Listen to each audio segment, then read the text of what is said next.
Hello everyone, welcome back to the channel and welcome back to the last part of this tutorial. We're going to implement the Windows version of Pocket Goods application. It's going to be basically a software. By far, this is the most difficult section of our app. As usual, we're going to create the project from scratch so we can be on the same page. Hit create new project. Make sure to choose WPF application. If you cannot find it here, just type WPF and make sure to select this C# projects for creating .NET WPF applications. Hit next. For the project name, it's going to be Pocket Goods and place it under your preferred location. Next, we're going to choose basically .NET version 8 and hit create. As usual, I'm going to prepare the project, add some assets if you have to do something under the project. Then we're going to implement the core module of our app. The first thing that I would like to do is to set the app icon and the needed dependencies for this particular section for the main module. I'm going to add a dependency that's going to help us to show the SVG files under the NuGet package. I'm going to look for the library SVG image.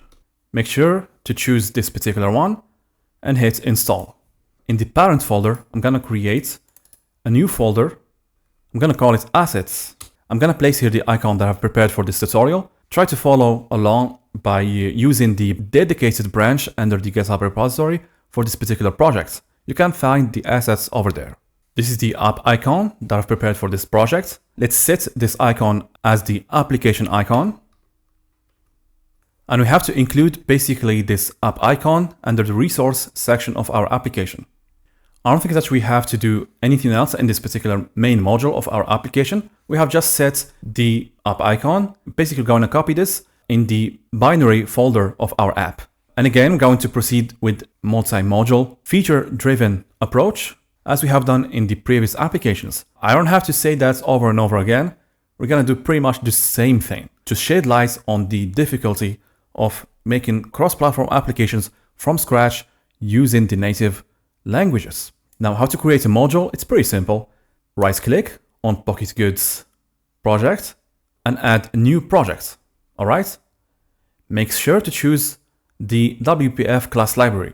Just a side note, according to my experience, I'm not sure, but if you are dealing with stuff that doesn't have to do with the UI and whatnot, it's okay to do WPF class. However, if your library or your module has to do with UI related stuff, you have to do WPF user control library. All right.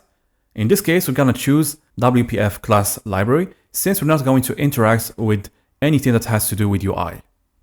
If you can't find this under the list, just make sure to choose WPF and do here class. You can find here a project for creating a class library that targets .NET WPF application. I'm going to click this, hit next. Now we're going to put basically this module within the same parent folder, Pocket Goods. All right, let's name it core. Hit next. We're going to use .NET version 8 and create. After creating this project, we're going to do here some customization in the core configuration file.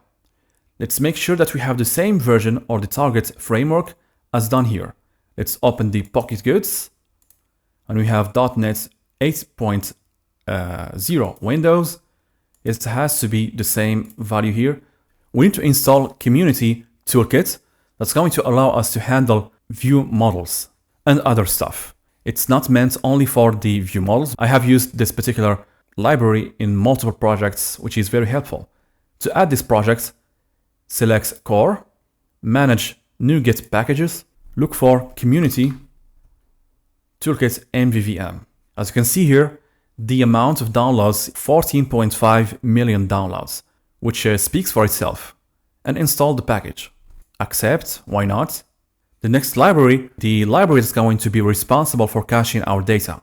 I found the Entity Framework the best out there to handle this kind of task for me, which is very helpful.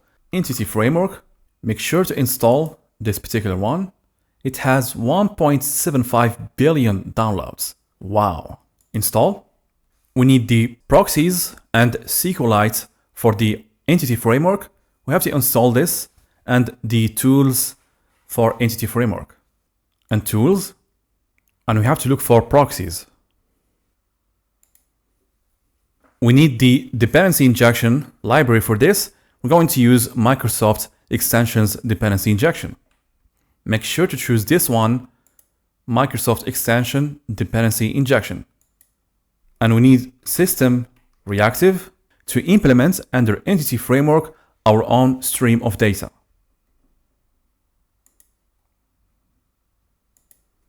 All right, let's come back to the configuration file of core module.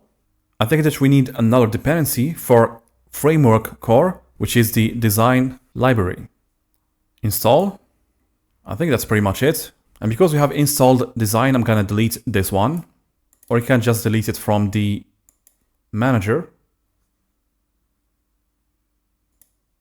And the core module is ready to go. I'm going to delete this C# file. And let's start defining the data module and domain and all the needed structure of the core module. As usual, I'm going to start with the data layer here under core module. To represent a DTO in C#, we're going to use something called record. Initially, I'm going to create it as a new class. I'm going to change the type to record. Let's call it image DTO. You can think of record like a data class in Kotlin. I would like to use the new syntax of C#. Instead of internal, it's going to be public to be accessible in different places of our app. Instead of class, it should be record. It's going to play the role of structure, if you will. This is not the correct analogy, to be honest, but it is pretty much as the data class under Kotlin. The first property, which is the unique ID from the database, we have public getter and setter. It's going to be empty as a default value. And because under the C# convention for declaring classes and whatnot, we have to do it with the uppercase. Therefore, we have to use the JSON property name, and the JSON property name under the Laravel is like this. Likewise for the file name, preview, and original. Next, we need to define the product preview DTO. We need here the ID, title, category, and price. In the image DTO, you can use, for example, this, or you can just do something like string and empty. It's pretty much the same thing. And we have basically to save each file because we need to do that. All right, the next one, which is the product DTO for the detail. It has to be a public record. We need to define the ID, the title, category, price, and quantity and description, and the media, the list of images. As we have done under Jetpack Compose and Swift application, we're gonna add an empty instance for this product DTO that's gonna be used in different parts of our application. Let's mark it as static. Product empty, product DTO, let's call it empty. Instead of this, let's do here just parentheses. Next DTO that we have to define, which is the wishlist item DTO. In this application, we have to get the product detail so we can get the dedicated relationship and to cache basically the data. We're gonna proceed basically with the same manner that we have done under Swift. The next DTO, which is the user DTO. And with the same manner, we're going to define an empty instance for user DTO just for readability purposes. If you do remember, we have defined wishlist response DTO as well as login response DTO. Let's start with wishlist response DTO. We need to define here the flag in wishlist, the inserted wishlist item ID, and here, which is very important, we need to access the inserted product in order to cache the product from the response. If we don't do this, the relationship, it's not gonna work. And the login response DTO. For this DTO, we have to define the user DTO as well as the token. And we're going to secure the token as we have done earlier, and we're gonna see that once we get to that bridge. Let's define the pagination. We need to create, as we have done in the previous application, the pagination links, metadata, and pagination response and search pagination response. Let's start by defining the pagination links DTO. We need the first link, last, and next, and preview. We don't need actually those fields, but I don't know if you want to do this in another project. Let's make it ready. Try to make the same keys by defining JSON property name. Otherwise, the field under this DTO won't be recognized. With the same manner, for the pagination metadata, we can infer the needed fields, current page, from, last, and path, and we have to define the previous page and to and total. Next, we have to define the pagination response DTO. It's gonna be a record as well, and we have to define here the data, which has a generic type of type T. Therefore, let's add here T for the generic type. It's very simple, and it is a required field, array of type T. Let's call it data. Let's add here the get and set as public. As said before, it is required, so there is no need to initialize this. And for the JSON property name is data. We need the pagination links and the pagination metadata. VS Code does not support basically autosave, so from time to time try to save manually the files. With the same manner, we have to define search pagination response DTO. We need a generic type, and we have to define here the data and the last page. Make sure you have set last page with the underscore, and I think that's pretty much it for the DTOs. The mappers should be the last thing that we have to implement because we need the model as well as the local package. Now let's go back to the domain and let's define the needed models. If you do remember, we need the app settings model. It's gonna be a record. We need the value of isDarkTheme and the latest visited route. Under the Windows environment, there is no need actually to handle the process that because there is no process that. Just to enhance the user experience, we will navigate to the latest visited screen. We're going to define here the default settings as we have done earlier. App settings, default. Quite frankly, the autocomplete here under Visual Studio is so powerful. Latest route, in this case, will be home screen. We'll try to maintain pretty much the same constants and the same stuff that we have used in other apps, so to make it consistent. This is the first model. Another model, which is for the image. And again, it's very simple. We need the unique ID, file name, preview, and original. They are all required fields. And for debugging purposes, I'm gonna override the function toString. For the representation of this image, I'm gonna show, for example, something like a $sign for string interpolation and place the image. And I will add, because it is a record, we have to represent it by this. And let's use file name equal file name and so on. All right, let's implement the product preview. We need the ID, title, category, price, and the thumbnail. I'm gonna override toString to use only the title of this product preview. Next model, product model. We need the ID, title, category, price, and quantity, description, and the list of images. I'm gonna add a computer property to access only the original images under the media. Let's call it media URLs. You can call it originals if you will. It's going to return basically the conversion using array and media select to map the object or to map the array to original. I'm gonna call it original URLs. With the same manner, the preview URLs, and if you do remember, we have defined a computer property to indicate that this product is in stock, and we would like to override the string representation for this object. That's it for the product model. Let's define wishlist item model. Nothing substantial, going just to do the same thing that we have done in the Kotlin and Swift and the web version. Basically, we have the ID, product ID, and the product detail for caching. I'm going to get this item from the cache and to override toString.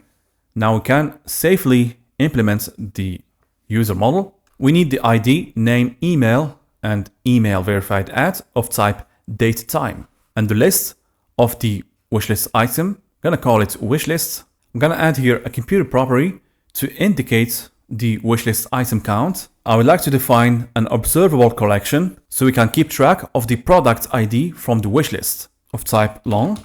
Let's call it products from wishlist. This should be from the array wishlist, and we have to select only the product ID. Every time we have some changes under the wishlist, it's going to be reflected under a normal list. It's not going to be observed. The parameter here is item. We need only the product ID. You can think of it as a computer property, but it's under an observable collection. So it can be observed under our code. And the toString representation for this particular object for debugging purposes. Let's define under model the pagination section, another class for pagination response. It's It's going to be a record and another record for search pagination response. This should be under pagination. We need the T generic type to define the data. We can infer the fields from Laravel or from any app that we have implemented so far. The data first link all the way to previous link. And let's define the empty instance for pagination response. It has to be static, of type pagination response, of type T. Let's call it empty. And the string representation for this object under toString. To override this method is not mandatory, just for debugging section of our app. Try to save all the files. For the last one, we have to provide here the type T, the list, which is correct. All right. It's not required. That's all for this record search pagination response. I think that we are done with the models, and I think that we're going to stop the video right here because we need to dedicate the next video for the local package to define the database, the entities, the relation, and perhaps to do an integration test. I hope you have learned something new. See you in the next video and happy coding.